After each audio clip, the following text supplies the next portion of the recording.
Você já acordou de madrugada com a sensação de que algo sombrio está te observando, mesmo sabendo que está sozinho? Pois bem, imagine viver em um mundo onde o verdadeiro terror não vem de lendas ou fantasmas, mas de seres humanos de carne e osso.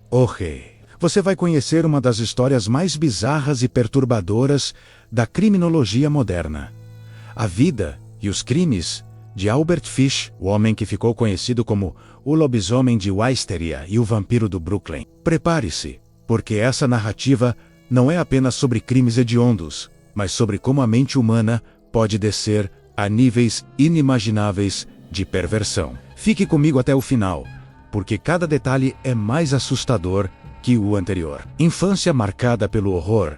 Albert Fish nasceu em 19 de maio de 1870, em Washington, The Hague, em uma família grande e instável. Seu pai, de idade avançada, faleceu quando Albert ainda era uma criança pequena, deixando a mãe sem condições de cuidar dele. Como consequência, Albert foi enviado para um orfanato, onde passou boa parte de sua infância. E foi lá que algo sombrio começou a se formar em sua mente. As crianças sofriam abusos físicos constantes, e Fish, ao invés de apenas temer as punições, começou a desenvolver uma relação confusa entre dor e prazer. Ele mesmo, anos depois, confessaria que sentiu uma estranha excitação ao apanhar. Foi nesse ambiente cruel e desumano que as sementes daquilo que se tornaria uma das mentes mais perturbadas da história começaram a germinar. Você já parou para pensar no impacto que os traumas da infância têm na formação de uma pessoa? Pois, no caso de Fish,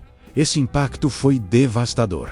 Ainda adolescente, ele se envolveu em práticas bizarras, como automutilação e comportamentos sexuais perturbadores. A vida adulta fachada de normalidade, ao longo de sua juventude, Fish tentou manter uma aparência de vida normal. Casou-se, teve filhos, trabalhava como pintor de casas e parecia, para muitos, um homem comum. Porém, por trás dessa fachada, vivia um turbilhão de desejos doentios. Ele começou a desenvolver fantasias envolvendo tortura, mutilação e canibalismo. Enquanto os vizinhos viam apenas um senhor magro e aparentemente inofensivo, sua mente estava repleta de pensamentos perturbadores. Ele lia obsessivamente sobre torturas medievais, recortava matérias de jornais sobre crimes violentos e até escrevia cartas obscenas para famílias inteiras. E aqui fica a pergunta para você: quantas pessoas que você cruza todos os dias podem estar escondendo segredos inimagináveis? O início dos crimes, na década de 1920, Fish começou a colocar em prática aquilo que antes eram apenas fantasias. Ele atraía crianças vulneráveis, muitas vezes de famílias pobres, com promessas de comida, presentes ou empregos falsos. Uma das histórias mais perturbadoras é a de Gracie Budd, uma menina de apenas 10 anos. Fish se aproximou da família Budd, fingindo querer contratar o irmão mais velho da garota para trabalhar em uma fazenda. No entanto, sua real intenção era levar Gracie. Ele convenceu os pais a deixarem a menina acompanhá-lo para uma festa, mas ela nunca mais voltou para casa. Esse desaparecimento abalou a comunidade, mas foi só anos depois que a verdade viria à tona menos, e de uma forma que deixou o mundo horrorizado. A Carta Macabra. 6 anos após o desaparecimento de Gracie Budd, a mãe da menina recebeu uma carta escrita por Fish. Nela, ele relatava em detalhes como atraiu a filha, o que fez com ela e como cometeu atos de canibalismo. A carta era tão perturbadora que até mesmo policiais experientes ficaram chocados ao lê-la. Foi graças a essa carta que a polícia conseguiu rastrear Fish e o papel. O estilo da escrita e até os erros ortográficos ajudaram os investigadores a localizar o autor.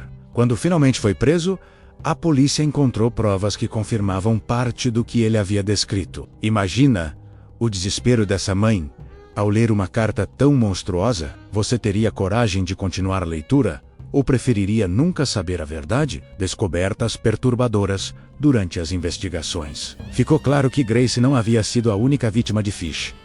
Ele confessou outros assassinatos, embora o número real de vítimas nunca tenha sido confirmado. Além disso, descobriu-se que ele tinha hábitos de automutilação extremos.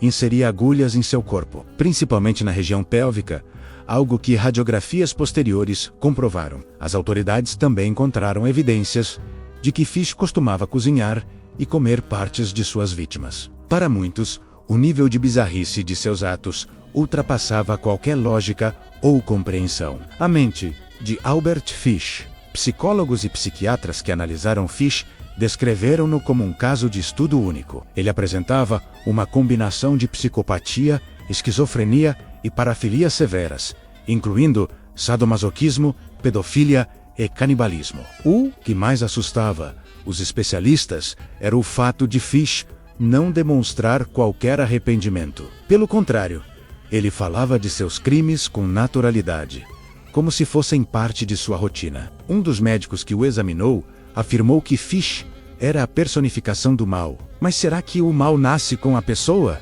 Ou é fruto do ambiente em que ela viveu? Essa é uma pergunta que até hoje divide estudiosos. O julgamento e a execução.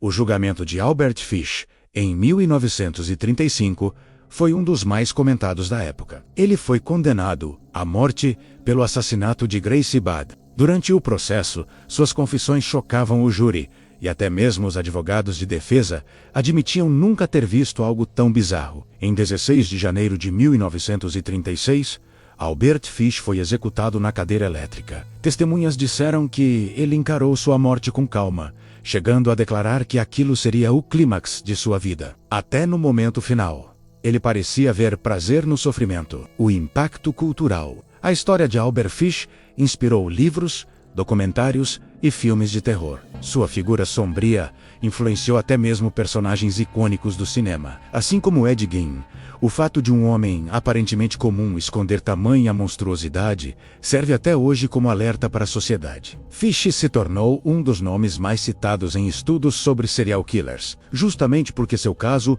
une elementos de doença mental, trauma de infância e perversões sexuais extremas. Albert Fish não foi apenas um criminoso. Ele foi a prova viva de que o mal pode estar disfarçado sob a face mais inofensiva. E isso levanta uma reflexão perturbadora.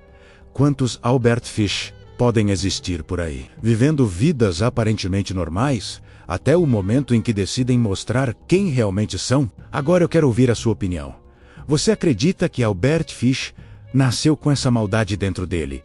Ou foi a combinação de traumas e doenças que o transformou em um monstro? Deixe seu comentário aqui embaixo. E claro, se você chegou até aqui, já sabe. Deixe o seu like, se inscreva no canal e ative o sininho para não perder as próximas histórias reais, bizarras e perturbadoras que eu vou trazer para você. Porque no fim a realidade sempre consegue ser mais assustadora do que qualquer ficção.